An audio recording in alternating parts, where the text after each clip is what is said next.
Alors l'acrylique est une peinture moderne qui date d'après la guerre et qui est faite avec des pigments broyés dans une colle chimique dite acrylique ou vinylique.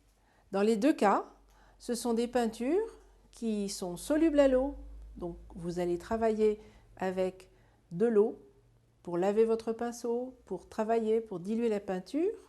Mais par contre, une fois que la peinture est sèche, elle forme sur le papier ou sur la toile ou sur le carton, enfin sur le support que vous utilisez, un film imperméable à l'eau et indélébile. Alors cette peinture existe en tube ou en pot comme ceci dans le commerce, mais vous pouvez aussi assez facilement vous la faire vous-même, toujours à base de pigments et de colle.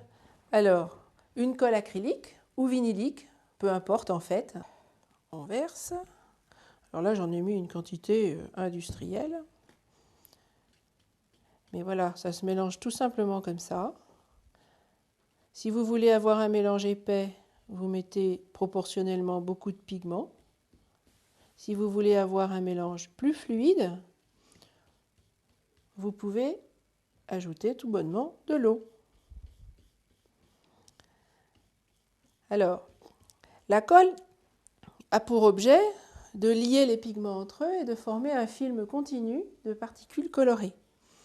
Si vous mettez pas suffisamment de colle ou que dans le feu du travail, vous ajoutez beaucoup d'eau, vous finissez par avoir un film un peu discontinu et vous avez vos pigments qui s'éparpillent de façon un peu erratique sur le papier. Alors d'ailleurs, je vais vous en faire la démonstration.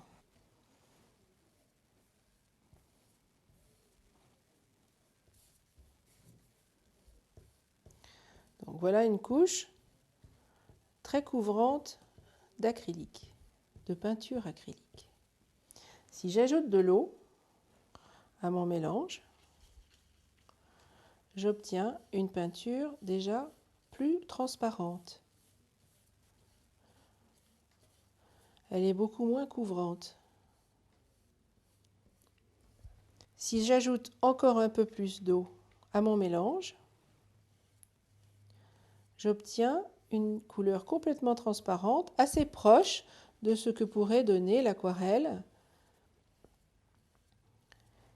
Et si je mets beaucoup d'eau, je finis par avoir tellement dilué la colle que je cours le risque que le pigment ne se répartisse pas de façon égale dans toute la zone peinte. Donc la limite de la dilution, c'est celle-ci, c'est d'arriver à garder tout de même un film continu de pigment sur le papier. Voilà, alors on va laisser sécher et quand ce sera sec, je vous montrerai comment on peut arriver à modifier les couleurs en revenant dessus, parce que ces couleurs, en séchant, ne vont plus pouvoir être diluables à l'eau. Quand elles seront sèches, elles formeront un film imperméable et il faudra travailler différemment d'avec la gouache ou l'aquarelle. Alors l'acrylique est sèche et je vais vous montrer que cette peinture n'est plus soluble à l'eau une fois qu'elle est sèche. Donc vous pouvez la mouiller, ça ne bavera pas. Voilà. Ce qui vous permet de faire des reprises. Vous pouvez retravailler. Alors, deux possibilités, soit vous regrettez beaucoup ce rouge, vous voulez le remplacer par une autre couleur, il suffit de prendre n'importe quelle autre couleur et de recouvrir la zone que vous ne voulez plus, avec une épaisseur suffisante évidemment.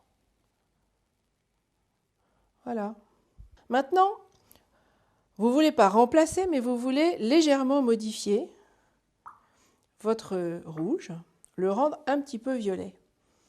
Il vous suffit de prendre un petit peu de ce bleu avec beaucoup d'eau, de telle sorte qu'il soit transparent, et de le poser par-dessus.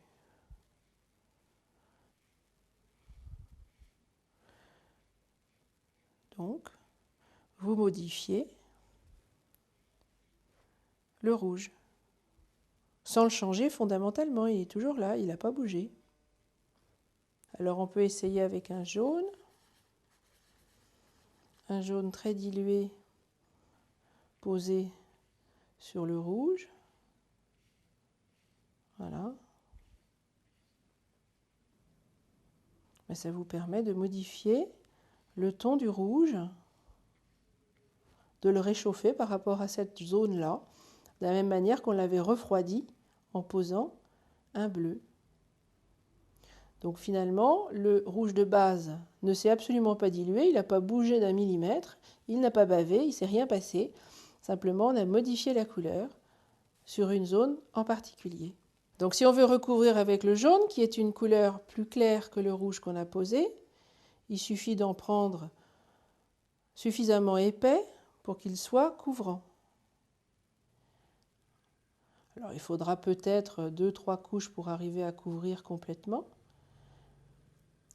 Mais on arrive à faire disparaître complètement le rouge qui pourtant était beaucoup plus foncé.